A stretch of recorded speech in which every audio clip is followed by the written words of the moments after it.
मेरठ शहर की एक साधारण सी कॉलोनी में एक छोटा सा घर था। उस घर में रहते थे राजेश, उनकी पत्नी सीमा, सास शांति देवी और दो बच्चे आरव और पायल।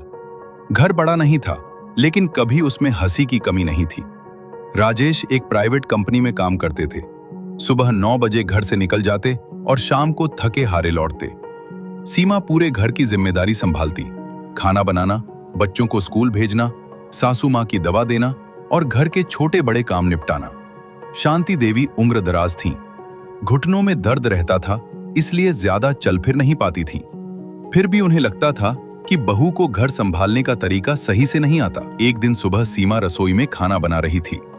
जल्दी जल्दी में उसने सब्जी में नमक थोड़ा ज्यादा डाल दिया। जैसे ही सब खाना खाने बैठे, शांति देवी ने पहला निवाला लेते ही कहा, सीमा, तुम्हें इतना भी नहीं पता कि नमक कितना डालना है? हमारे जमाने में तो ऐसा कभी नहीं हुआ।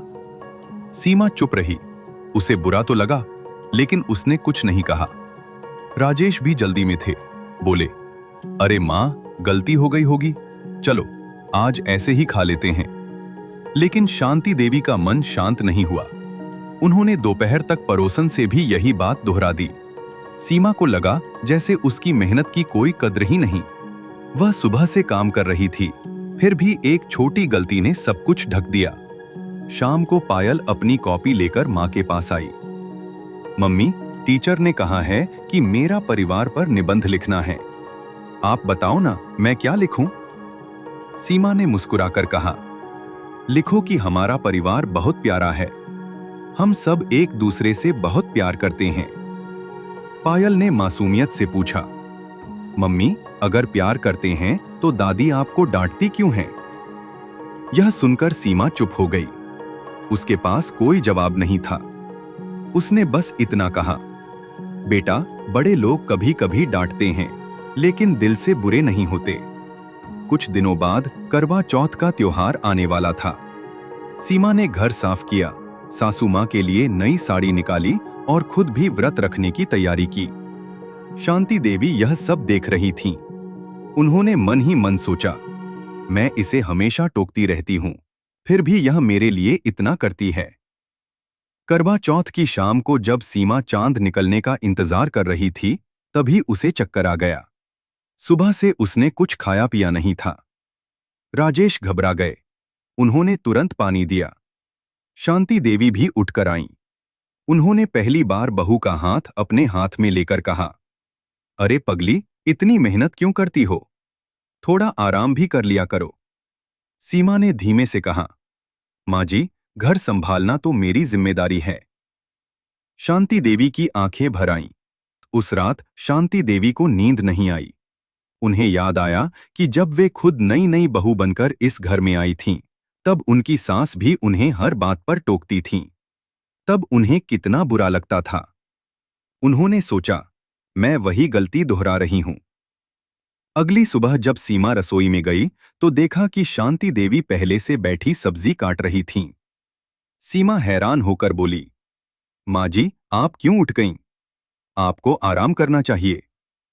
शांति देवी मुस्कुराईं, अब से काम हम दोनों मिलकर करेंगे। और हाँ, अगर नमक ज्यादा हो जाए तो कोई बात नहीं, जिंदगी में मिठास कम नहीं होनी चाहिए। दोनों हंस पड़ीं। धीरे धीरे घर का माहौल बदलने लगा। अब शांति देवी छोटी छोटी बातों पर टोका टाकी नहीं करती थीं। अगर कुछ गलत होता तो प्यार से समझा देतीं। सीमा भी अब खुलकर अपनी बातें कहने लगी। एक दिन पड़ोसन आई और बोली, अरे शांति बहन, आजकल तुम बहू की बड़ी तारीफ करती हो। शांति देवी ने गर्व से कहा, क्यों ना करूं? मेरी बहू घर की लक्ष्मी है। सीमा ने यह बात सुनी तो उसकी आंखों में खुशी के आंसू आ गए। पायल ने अपना निबंध स्कूल में पढ़ा। मेरा परिवार बहुत प्यारा है। मेरी दादी मुझे कहानियां सुनाती हैं। मेरी मम्मी सबसे स्वादिष्ट खाना बनाती हैं। हम सब मिलकर हंसते हैं। टीचर ने उसे शाबाशी दी। घर आकर उसने बताया तो सब खुश हो गए। राजेश ने कहा, देखा, जब घर में शांति होती है तो बच्चों के चेहरे पर भी मुस्कान रहती है। समय के साथ घर में पहले जैसी खटपट खत्म हो गई। अब रसोई से सिर्फ खाने की नहीं, बल्कि प्यार और अपनापन की खुशबू आने लगी। सीमा ने समझ लिया कि धैर्य से हर रिश्ता सुधर सकता है, और शांति देवी ने समझ लिया कि अनुभव का मतलब सिर्फ सिखाना नहीं, बल्कि अपनाना भी होता है। घर ईंट पत्थर से नहीं, समझ और प्यार से बनता है।